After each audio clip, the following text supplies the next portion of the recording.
नमस्कार। UPSC quick revision series में आपका स्वागत है। आज हम अर्थव्यवस्था के एक बहुत ही महत्वपूर्ण खंड पूंजी बाजार यानी कैपिटल मार्केट पर चर्चा करेंगे। किसी भी देश की अर्थव्यवस्था में वित्तीय बाजार दो मुख्य भागों में बटा होता है। मुद्रा बाजार जो अल्पकालिक फंड के लिए होता है और पूंजी बाजार जो दीर्घकालिक फंड के लिए होता है। पूंजी बाजार वह जगह है जहां सरकारें और कंपनियां एक वर्ष से अधिक की अवधि के लिए धन जुटाती है। आज की विषय सूची इस प्रकार है। हम पूंजी बाजार के घटकों, इसके विभिन्न उपकरणों, स्टॉक एक्सचेंज एवं इसके नियामक सेबी की भूमिका को समझेंगे और अंत में महत्वपूर्ण शब्दावली को भी देखेंगे। पूंजी बाजार के दो मुख्य हिस्से हैं। पहला है प्राथमिक बाजार या प्राइमरी मार्केट। इसे न्यू इशू मार्केट भी कहते हैं क्योंकि यहाँ कंपनियां पहली बार अपनी प्रतिभूतियां जैसे शेयर या बॉन्ड जारी करके सीधे निवेशकों से धन जुटाती हैं। इसका सबसे आम तरीका आईपीओ यानी इनिशियल पब्लिक ऑफरिंग है। दूसरा है द्वितीयक बाजार या सेकेंडरी मार्केट, जिसे हम आमतौर पर स्टॉक मार्केट के नाम से भी जानते हैं। यहाँ पहले से जारी की गई प्रतिभूतियों को निवेशकों द्वारा आपस में खरीदा और बेचा जाता है। यह बाजार प्रतिभूतियों को तरलता यानी लिक्विडिटी प्रदान करता है। पूंजी बाजार में मुख्य रूप से दो तरह के उपकरणों का कारोबार होता है। पहले हैं इक्विटी उपकरण जैसे कि शेयर। जब आप किसी कंपनी का शेयर खरीदते हैं तो आप उस कंपनी में एक छोटी सी हिस्सेदारी या मालिकाना हक खरीद रहे होते हैं। इसके बदले में आपको कंपनी के मुनाफे में से लाभांश यानी डिविडेंड और कंपनी के फैसलों में वोट देने का अधिकार मिलता है। दूसरे हैं ऋण उपकरण जैसे बॉन्ड और डिबेंचर। जब आप एक बॉन्ड खरीदते हैं तो आप वास्तव में कंपनी या सरकार को एक निश्चित समय के लिए ऋण दे रहे होते हैं। इसके बदले में आपको एक निश्चित ब्याज मिलता है। यह इक्विटी की तुलना में कम जोखिम भरा होता है।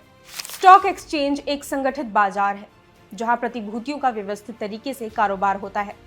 भारत में दो प्रमुख स्टॉक एक्सचेंज है, बॉम्बे स्टॉक एक्सचेंज या बीएसई जो एशिया का सबसे पुराना स्टॉक एक्सचेंज है और नेशनल स्टॉक एक्सचेंज या एनएसई जो ट्रेडिंग वॉल्यूम के हिसाब से भारत का सबसे बड़ा एक्सचेंज है। इन एक्सचेंजों के प्रदर्शन को मापने के लिए सूचकांकों या इंडाइसिस का उपयोग किया जाता है। बीएसई का प्रमुख सूचकांक सेंसेक्स है जो 30 प्रमुख कंपनियों के प्रदर्शन को ट्रैक करता है और एनएसई का प्रमुख सूचकांक निफ्टी 50 है जो 50 प्रमुख कंपनियों को ट्रैक करता है। पूंजी बाजार में निष्पक्षता बनाए रखने और निवेशकों के हितों की रक्षा के लिए एक नियामक संस्था है जिसे सेबी कहते हैं, यानी भारतीय प्रतिभूति और विनिमय बोर्ड। सेबी की स्थापना 1992 में एक वैधानिक निकाय के रूप में की गई थी।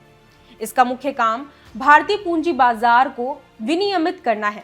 इसके कार्यों में निवेशकों के हितों की रक्षा करना, इनसाइडर ट्रेडिंग जैसी धोखाधड़ी को रोकना और शेयर बाजार के विकास को बढ़ावा देना शामिल है। सरल शब्दों में सेबी पूंजी बाजार के रेफरी या पुलिस की तरह काम करता है। चलिए अब पूंजी बाजार से जुड़ी कुछ महत्वपूर्ण शब्दावली को समझते हैं। बुल मार्केट या तेजी का बाजार वह स्थिति है जब शेयरों की कीमतें लगातार बढ़ रही होती हैं। इसके विपरीत बियर मार्केट या मंदी का बाजार वह स्थिति है जब कीमतें लगातार गिर रही होती हैं। इनसाइडर ट्रेडिंग एक अवैध गतिविधि है जिसमें कंपनी की गोपनीय जानकारी रखने वाले लोग उस जानकारी का उपयोग करके शेयर खरीदते या बेचते हैं। ब्लू चिप स्टॉक्स बड़ी स्थापित और आर्थिक रूप से मजबूत कंपनियों के शेयरों को कहा जाता है। और म्यूचुअल फंड एक ऐसा फंड है जो कई निवेशकों से पैसा इकट्ठा करके उसे शेयर और बॉन्ड के एक विविध पोर्टफोलियो में निवेश करता है। चलिए अब कुछ अभ्यास प्रश्नों के माध्यम से अपनी समझ को परखते हैं। प्रारंभिक परीक्षा के लिए प्रश्न है, जब कोई कंपनी पहली बार आम जनता के लिए अपनी प्रतिभूतियां यानी सिक्योरिटीज जारी करती है तो इसे क्या कहा जाता है? दिए गए विकल्पों पर विचार करें। इसका सही उत्तर है सी, इनिशियल पब्लिक ऑफरिंग। अब मुख्य परीक्षा के लिए प्रश्न है, निवेशक हितों की रक्षा करने और भारतीय पूंजी बाजार के विकास को बढ़ावा देने में एक नियामक के रूप में भारतीय प्रतिभूति और विनिमय बोर्ड सेबी की भूमिका पर चर्चा करें। धन्यवाद।